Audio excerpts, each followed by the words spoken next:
Okay, so we're going to try out some new stuff. This is my new camper build, old camper. I'll get some other photos up of it, but this is obviously it's a full gut and full rebuild because it was very rotten, kind of like that up there. I patched some holes. That one there was for the vent for the range. This one up here is for the refrigerator. And this was the roof mount air conditioner that we removed. We were rebuilding part of the front wall, and the side walls were just so rotten that there was no saving them, as well as the floor. So basically this front 1 foot is the only thing original on the bottom half of the unit, and we'll see more of it from the outside. It did have these cool steel rails in there that were helping hold it up. Everything had settled, so I kind of shimmed it up and made it a little taller, but I'm going to be adding this framework for a new ceiling joist and get that all up in there and stable. This will also give me the option to put some R19 insulation in it. So I'm 6'3", I got plenty of headroom. I am going to put 1.5 inches to 2 inches of insulation on the floor because I really want this to be my snowmobile pulling rig. And then out here, it's very short right now. You can see the tires right there. I'm going to add a flat deck onto the back that'll be tilt, so that'll be kind of cool, and also act as a porch when you're not hauling stuff. We're going to put the heater in it, a little diesel fired heater that everybody's been having so much good luck with, and that should, and hopefully a composting toilet, or not a composting, a dry flush toilet when that time comes, and to do it. Solar panels on the roof, and this will be my rig. Let me show you the outside of it. It's kind of got this cool overhang. Obviously I cut 16 inches off of the bed of the unit because I didn't need that. I've been spending the last couple of days DAing the roof. We're gonna, here's where the one patch was, there's another one. I'm gonna put Herculiner on the entire roof to seal it up. You can see just how old and gel coat's cracked, so that's going to seal it up and also give it that, what they say is going to be a lifetime coverage on it. I left the antenna, we'll see if that stays. Got it up a little bit so I could sand underneath it. Obviously this needs to be blown off and made better. That front skylight or roof light or whatever else, that's bigger than normal. And it was cracked up when I first got this thing though. It was tipped forward and the front was actually full of water. That's how I found it, or how I got it. So I built one out of aluminum and made sure that it would shed water. So we'll see how well that works. I'm sure I'll insulate, spray foam it to get it. I'm using Pro Rib on the sides here for the siding. We'll see if I'll put some windows in it, but it's not going to have nearly the windows in it like it originally came with. Around the lift here. And then I'm also doing a trailer build kind of with it as well. This is a trailer I started to build for another project that is going to be for this project. But when I built this trailer, I measured the cab of my truck for how much to kick up. And it turns out it was pretty much perfect for what this build became. Got some more sandage that's going on. I'm finishing up the welding and putting some gussets in here, and you'll see that on some other videos. This is underneath. A lot of it's just kind of temporary in there, but you can see that. So this was a pickup camper. It had a tag axle. I'll get a picture. I found a flyer for this thing. It's pretty cool. In it from this is a 1973. It was supposed to be 4,500 pounds. No, 3,500 pounds with a 1,500 pound tag axle on it. And that gave you that you could put it in the back of a 1-ton pickup. So you can see I got some welds to finish up there and there, but there's some that I've kind of completed and threw some paint on them to seal them up. But I do have to build some gussets and some other things. But yeah, this is actually redoing this video because I lost the last one, and trying to work out new stuff with a GoPro, and now we're working with a mic. We'll see how this sounds. Thanks.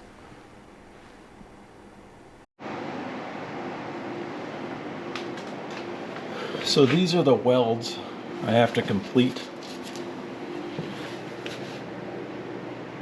And then I notch this, so I'm going to weld down that.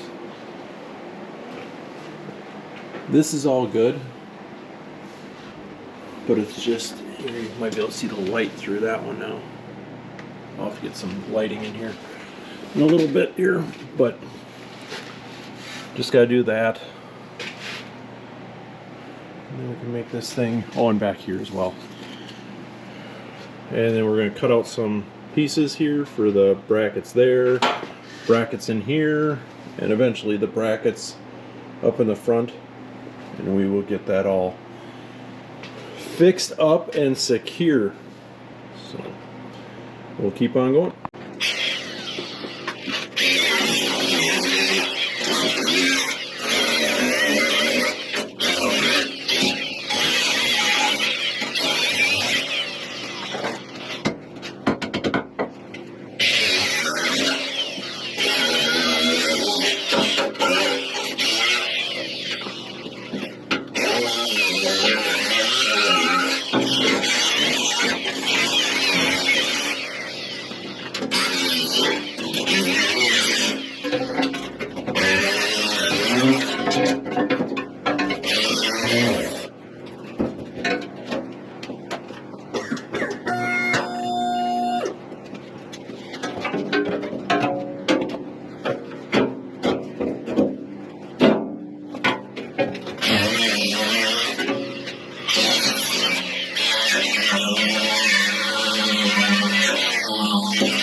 Here, you read the circle like a pizza.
a little chunky going over old welds. So when I originally welded this, it was with my snap-on welder out in the woods running off a generator.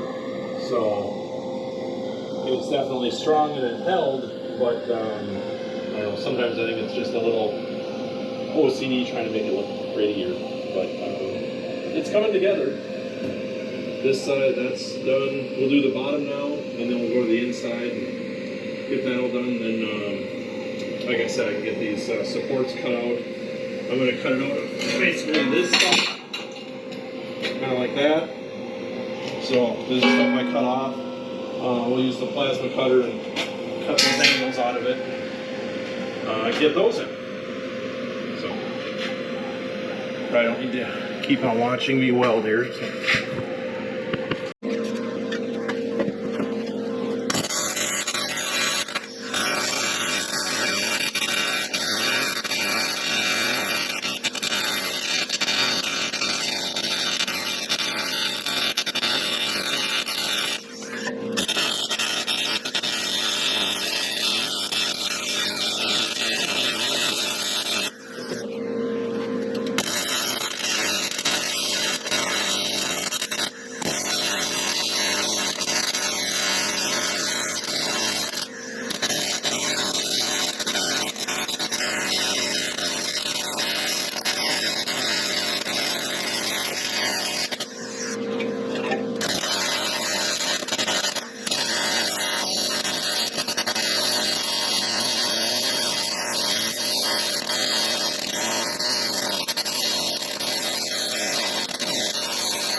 It's hard to get this all fully clean underneath you, so some of the stuff is a little, sticks a little bit more than I would like.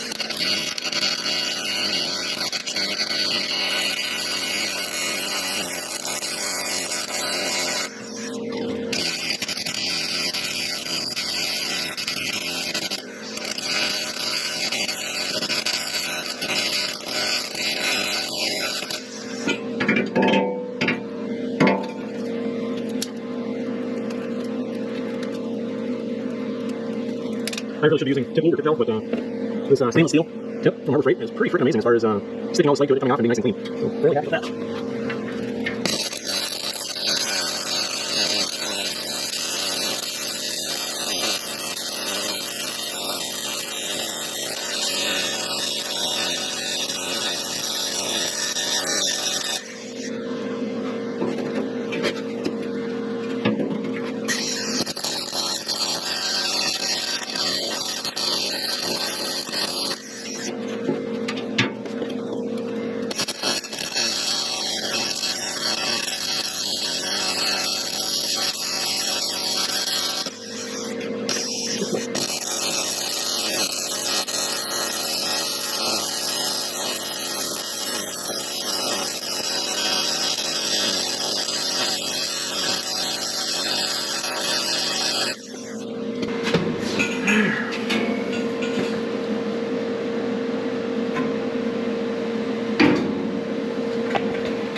So there's one thing, I don't know if you guys could see it before, but when I cut these beams from one long beam, I cut this section out. So this beam that's coming here, this face edge, actually comes down through to do the front of this long beam. And I did the same on the top, so this back one actually goes all the way up to the top, whereas the other beam that comes into it from the front laps up to it. So you end up with a much stronger shear resistance going the other way. I have no idea if it's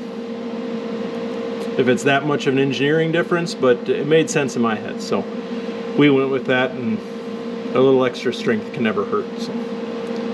But I'm gonna keep on welding. Well, I got 3/4 of the welding done that I wanted to.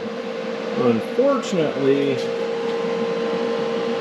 not that you can see it, we ran out of gas. So we will get some more gas this week and finish up this welding, but I feel better about it. It's on its way. So we can finish up some welding at a later time. I'll probably cut these brackets out of this piece of steel so it's ready to go, and we will get back to it. But meanwhile, this thing is sitting on here, or will be sitting on here. Obviously you can see the lift, and they lift it up, but we get her put back on here. We gotta do some work on the roof, but then I need this thing mobile so I can work on other things.